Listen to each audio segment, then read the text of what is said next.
महाराज जी जब मुश्किल में थी तो कभी शिव जी से बोला, कभी दुर्गा जी से बोला, कभी राम जी से बोला, तो काम कहीं तो बन जाए ऐसा। तो पर महाराज जी ऐसे अलग अलग भगवान को बदलना तो कोई देवता नाराज तो नहीं हो जाएगा, पहले मुझसे बोली फिर अभी उससे नहीं तो काम भी पूरा हो गया क्या? काम तो नहीं हुआ महाराज जी। कैसे हो जाएगा? शिव जी को पुकारा तो वो देखने लगे, पहले को दूसरे को पुकारा तो शिव जी ने देखा वो दूसरे के पास जा। देखो हम एक आपको उदाहरण बताते हैं, अगर एक कुत्ता इस दरवाजे में पड़ा रहे कहीं जाए ना, तो उसका ना जाना हमको इतना प्रेरित करेगा कि वो एक दिन भूखा भले रह जाए, दूसरे दिन से भूखा नहीं रहेगा। रोज दरवाजे पर निकलने पर जब हमको पता चलेगा कि ये कहीं किसी के दरवाजे नहीं जाता, केवल मेरे ही दरवाजे पे पड़ा रहता है, तो उसका पड़ा रहना हमारे ऊपर भारी हो जाएगा और हमारा कर्तव्य बन जाएगा कि यार इसको रोटी दे दो। जब कहीं जाता है और अगर ये पता है 4 दरवाजे पे जाता है तो भूखा रह जाएगा, क्योंकि वो समझेगा उनके दरवाजे में मिल गया होगा, वो समझेगा उनके दरवाजे में मिल गया होगा। तो इसीलिए हमको भगवान की अनन्य भक्ति करना चाहिए। किसी एक भगवान को पकड़ लो तभी अनन्यता आएगी। एक हम आपको उदाहरण बताते हैं महाभारत का। उपमन्यु नाम के एक ऋषि थे, उनके पिता पहले ऋषि मुनि सब जंगल में वास करते थे, गृहस्थ होते हुए भी, तो वो कभी किसी से दान नहीं लेते थे। तो एक दिन उपमन्यु जी उस ऋषि के घर गए बालकों के साथ खेलते हुए, जिनके जजमान थे। तो वहां उनको सुंदर दूध पीने को मिला जो कभी जीवन में नहीं मिला था, क्योंकि जंगली फल मूल से गुजारा करने वाले ऋषि थे। उपमन्यु जी ने अपनी मां को आके कहा मुझे दूध दीजिए जैसा मैंने उनके घर में पिया। तो उनका तुम्हारे पिता किसी जजमान का दान नहीं लेते, इसलिए हमारे पास न गाय है, न सुविधा है, न दूध दे सकते हम आपको। वो हट कर लिए। तो एक जंगली चावल होता है, उसको पीस करके उन्होंने पानी में पिलाया कि लो। तो उनका नहीं, ये दूध नहीं है। तो उनका अगर तुम्हें दुग्ध ही पान करना है तो भगवान शंकर की आराधना कर।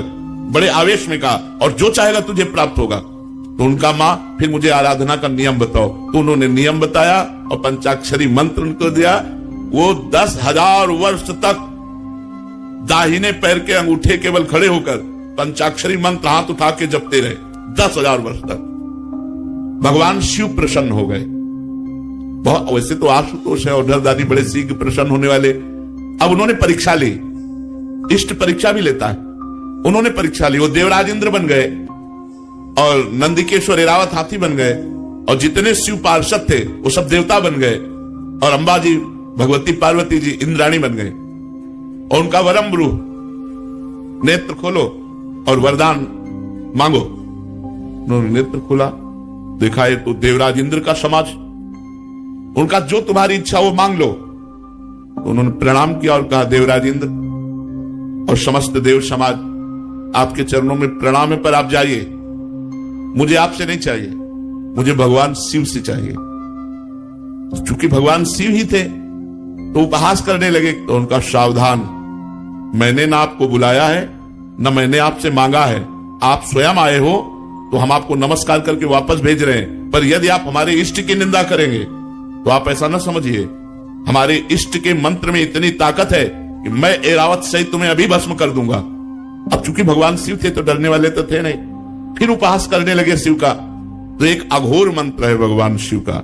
हम लोग जब संन्यास मार्ग में थे तो उस मंत्र का परिचय हमें प्राप्त है।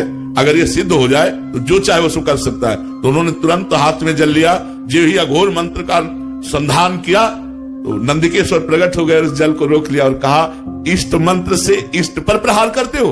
तब देखा तो भगवान शंकर, पार्वती और समस्त पार्षदगण, तो उनका त्राहिमाम शरणागत वत्सल भगवान शिव रक्षा करो। हमने तो देवराज इंद्र समझकर प्रहार किया। बोले नहीं वत्स, मैं तुम्हारी परीक्षा लेने आया था कि देखें तुम एकनिष्ठ हो या केवल अपनी चाह पूर्ति करने वाले, जैसे आपने प्रश्न किया। अब बोलो क्या चाहते हो। तो उनका जो हमारी कामना थी उसकी पूर्ति होनी चाहिए। तो उनका क्षीर समुद्र से, जिसमें भगवान शयन करते हैं, उस क्षीर समुद्र से रोज तुम्हें दुग्ध आएगा, और अजरश्चैव अमरश्चैव, और जब तुम हमें याद करोगे मैं प्रकट हो जाऊंगा। तो अनन्य निष्ठा से ही वस्तु की प्राप्ति होती है।